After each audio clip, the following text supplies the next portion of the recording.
नमस्कार विद्यार्थियों। आज अगला टॉपिक लेते हैं भारत की जलवायु। भारत की जलवायु क्या है? जलवायु के बारे में सभी जानते हैं कि जलवायु एक लंबी अवधि की औसत वायुमंडलीय दशाएं होती हैं। और भारत की जलवायु के बारे में बात करें तो भारत की जलवायु उष्ण मानसूनी प्रकार की जलवायु है, या सीधा सा कहें कि मानसूनी प्रकार की जलवायु है। और मानसून भारत के जलवायु अपने आप में बहुत महत्वपूर्ण स्थान रखता है। भारत में अगर जलवायु का विस्तृत वर्णन अगर प्रस्तुत करें तो एक वीडियो में संभव नहीं हो पाएगा। मैंने आपको परीक्षा उपयोगी दृष्टि से महत्वपूर्ण चीज़ों को ध्यान में रखते हुए वीडियो बनाया है। भारत की जलवायु में अनेक विभिन्नता हैं, जैसे पवनों का प्रतिरूप है, तापक्रम है, वर्षा है, वर्षा ऋतु की का लय है, आर्द्रताएं, शुष्कता की मात्रा है आदि रूप में बहुत भिन्नता देखी जाती है। भारत में अगर एक ही समय में देखें तो हिमालय क्षेत्र में हिमपात होता है, थार के मरुस्थल में एकदम शुष्क मौसम होता है, वहीं दक्षिणी भारत में वर्षा हो रही होती है। तो मतलब इतनी मात्रा में बहुत जलवायु की विविधता पाई जाती है। तो जलवायु को प्रभावित करने वाले बहुत सारे कारक होते हैं। उनमें से जो कॉमन कारक है, हर प्रकार हर क्षेत्र में लागू होते हैं, उसमें अक्षांश, हिमालय पर्वत की स्थिति, जल व स्थल का वितरण, समुद्र तट से दूरी, समुद्र तल से ऊंचाई, ऊंचावच, वायुदाब, पवन संबंधी कारक, ये महत्वपूर्ण कारक होते हैं जो जलवायु को प्रभावित करते हैं। भारत की अगर अलग अलग स्थिति के आधार पर देखें कि भारत की जलवायु है वो शीत ऋतु के आधार पे वहाँ की क्या स्थिति रहती है, ग्रीष्म ऋतु के आधार पे वहाँ की क्या स्थिति रहती है। तो एक अलग अलग वर्णन प्रस्तुत किया गया है। हमने मानसून में भी, ये फर्स्ट ईयर में हमने पढ़ा था भौतिक भूगोल में कि ITC-Z क्या है, और उष्ण कटिबंधीय जेट स्ट्रीम के कारण है भारतीय मानसून प्रभावित होता है, और अलग अलग सिद्धांत दे रखे हैं। उन सिद्धांतों के आधार पर भारतीय मानसून को समझाने का प्रयास किया गया है, जिसमें जेट स्ट्रीम की बहुत महत्वपूर्ण भूमिका रहती है। भारतीय मानसून को है वो 4 भागों में विभाजित किया गया है। सबसे पहला आता है मानसून का प्रारंभ किस तरह से होता है, मानसून प्रपोस्ट कहते हैं जिसे, और ये लगभग जून माह में भारतीय मानसून सबसे पहले दक्षिणी भारत में टकराता है। उसके बाद वर्षा ऋतु आती है, मानसूनी वर्षा का वितरण होता है। एक तरफ बंगाल की खाड़ी की शाखा, दूसरी तरफ अरब सागर की शाखा है, और इन दोनों शाखाओं से पूरे भारत में अपना वर्षा होती है। उसके बाद तीसरा मानसून में विच्छेद, मतलब अलग शाखाओं में विभाजित हो जाना। उसके बाद अंत में मानसून का निवर्तन काल आता है, जब मानसूनी हवाएं पुनः लौटना शुरू कर देती है। भारतीय मानसून को दक्षिणी पश्चिमी मानसून कहते हैं।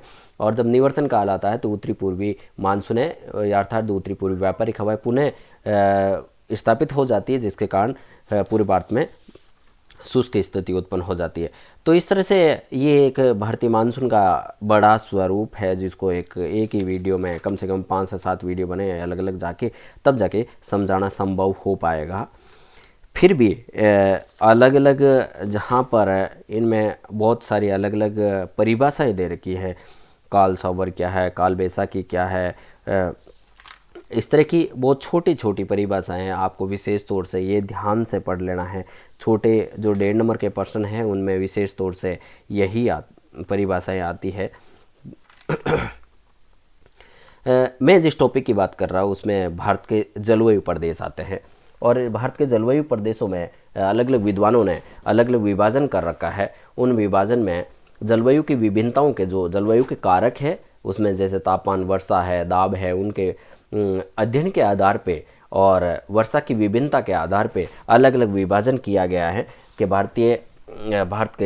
भारत को कितने जलवायु प्रदेशों में विभाजित किया जा सकता है। अलग अलग विद्वानों ने अपने अपने तरीके से अपने अपने आधार बिंदु मानते हुए विभाजन किया गया है। फिर भी कर्क रेखा भारत की जलवायु को 2 बड़े भागों में विभाजित करती है। कर्क रेखा के उत्तर का भाग है जो शीतोष्ण कटिबंधीय क्षेत्र में आता है और महाद्वीपीय प्रकार की जलवायु पाई जाती है, और इस रेखा के दक्षिण में उष्ण कटिबंधीय जलवायु पाई जाती है। तो मुख्यतः ये 2 बड़े भागों में बांटती है। उसके बाद वर्षा की मात्रा के आधार पे और पुनः भागों में विभाजित किया गया है, जिसमें एक कोपेन का जलवायु वर्गीकरण आता है। कोपेन का जलवायु वर्गीकरण भौतिक भूगोल में हमने वैश्विक वर्गीकरण, पूरे विश्व स्तर का वर्गीकरण हमने पढ़ा है।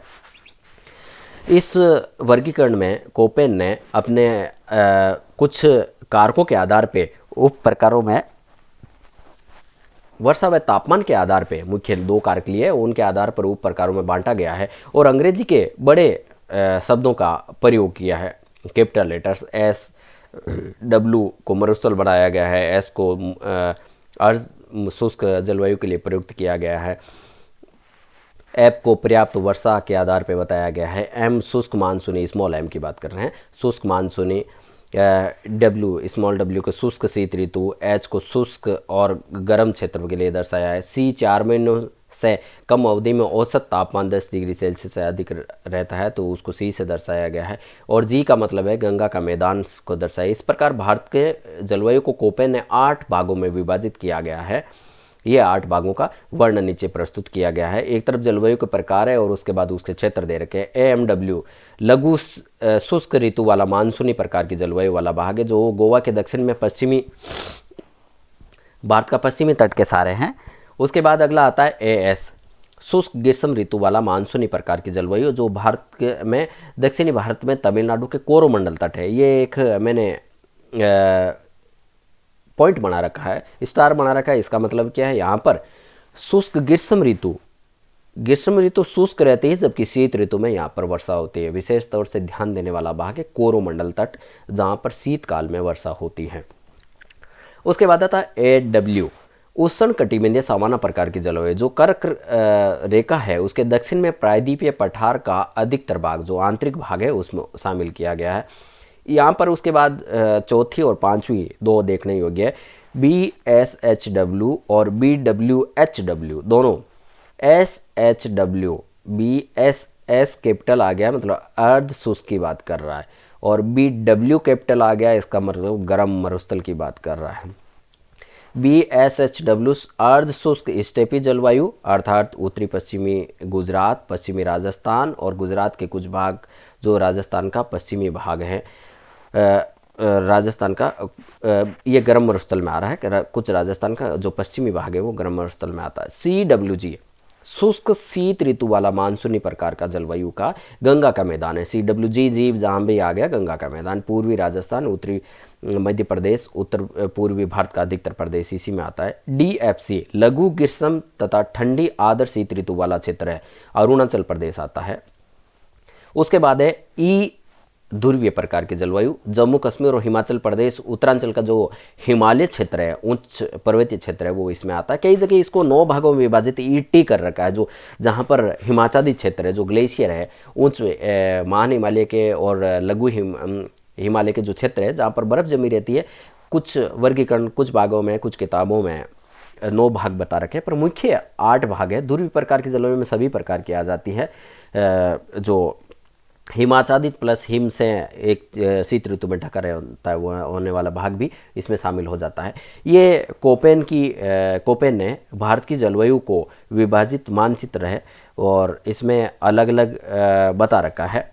ये देखिए मैंने बता रहा था कि ET ये ET यहाँ पर दर्शा रखा है। E ये पूरा हिमालय क्षेत्र है, DFC जो अरुणाचल प्रदेश के आसपास का क्षेत्र है, उसके बाद CWG ये वाला क्षेत्र है, उसके बाद BSHW और यहाँ BSHW ये BWHW होना चाहिए, थोड़ा सा ये टाइपिंग मिस्टेक होगी।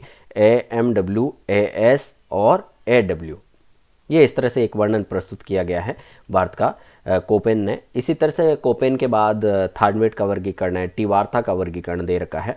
तो आपको जब एक वर्गीकरण इस तरह से आपके थोड़ा सा ध्यान में आ जाएगा तो उसके आधार पे दूसरे कोपेन और टिवार्था के वर्गीकरण, थार्डवेट और टिवार्था के वर्गीकरण को भी आप आसानी से समझ सकते हैं। कोई ज़्यादा नहीं, कोपेन का ज़्यादातर पूछा जाता है छोटे वाले प्रश्नों में। और भारत की मानसूनी प्रकार की जलवायु का बड़ा एक टॉपिक है, किताब में से थोड़ा सा ध्यान से पढ़ने की कोशिश करिएगा, अध्ययन करिएगा।